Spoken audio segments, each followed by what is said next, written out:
Welcome to the Deep Dive. Today, we're jumping into Robert Kiyosaki's Rich Dad, Poor Dad. It came out back in '97, but wow, it really made waves and still does. Yeah. It kind of flips the script on how people think about money. It really does. And our mission here is basically to pull out those core lessons Kiyosaki shares.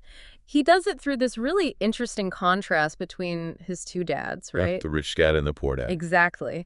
His biological dad, the poor dad, was highly educated, PhD and all that, but struggled with money his whole life. Then you have his best friend's dad, the rich dad, who was a school dropout but became, this really successful entrepreneur. Quite the contrast. Totally.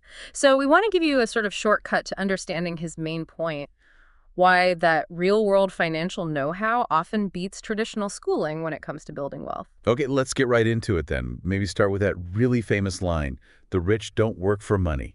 They make money work for them. Yeah, it's fundamental to his whole philosophy. And it sounds great, but what does that actually mean in practice? It challenges everything we're usually told, right? Go to school, get a good job. Exactly. It's a total mindset shift. It means moving away from just trading your time for a wage, which is what his poor dad did, Okay. and moving towards building or buying things, assets that generate income for you, even when you're sleeping. Think businesses, real estate that pays rent, stocks that pay dividends. So becoming an owner, not just an employee. Precisely. And that ties straight into his other huge point. Buy assets, not liabilities. Ah, yes, the asset liability distinction. And what's so powerful is how he points out that most people, even smart people, get this wrong. They buy things they think are assets. Like the big house or the nice car. Exactly. His poor dad thought his house was his biggest asset, but rich dad saw it differently. It was costing money every month, mortgage, taxes, upkeep. That's a liability. It takes money out of your pocket. All right. A true asset, in Kiyosaki's view, puts money in your pocket. Simple but profound when you really apply it. Okay, that's a big one. But he doesn't stop there. He really goes after the traditional education system, arguing it doesn't prepare us financially. Yeah, he's quite critical there. His point is that schools are great at teaching academic or professional skills, how to be a good doctor, lawyer, employee. But they generally don't teach you about money itself, how it actually works. So if school isn't enough, what's the alternative? According to him, what should you be learning? Well, he emphasizes practical financial literacy, things like basic accounting, not to be an accountant, but just to read financial statements and understand cash flow. To know if a business or investment is actually making money. Right. And understanding investing beyond just maybe a 401k, real estate, businesses, different markets, and crucially, understanding the law, especially taxes. Taxes, why is that so important? Because, as he points out, the tax system often favors business owners and investors. Knowing the rules lets you structure things legally to minimize taxes, which the average employee can't do as easily. Okay, that makes sense. So learn accounting, investing, markets, law. How does that connect to his advice to mind your own business? It's the application of that knowledge. Mind your own business means you need to build your own asset column.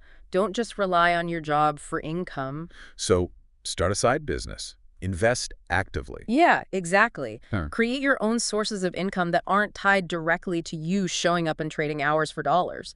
Build something for yourself. That's a powerful idea. Another thing in the book that always struck me wasn't just about numbers, but about psychology.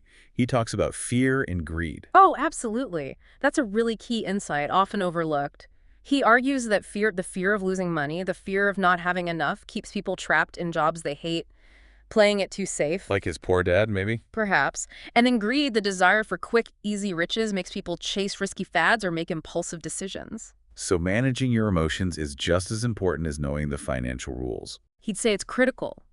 Learning to recognize when fear or greed is driving your choices and then acting rationally instead. That's a huge part of the rich dad mindset he describes.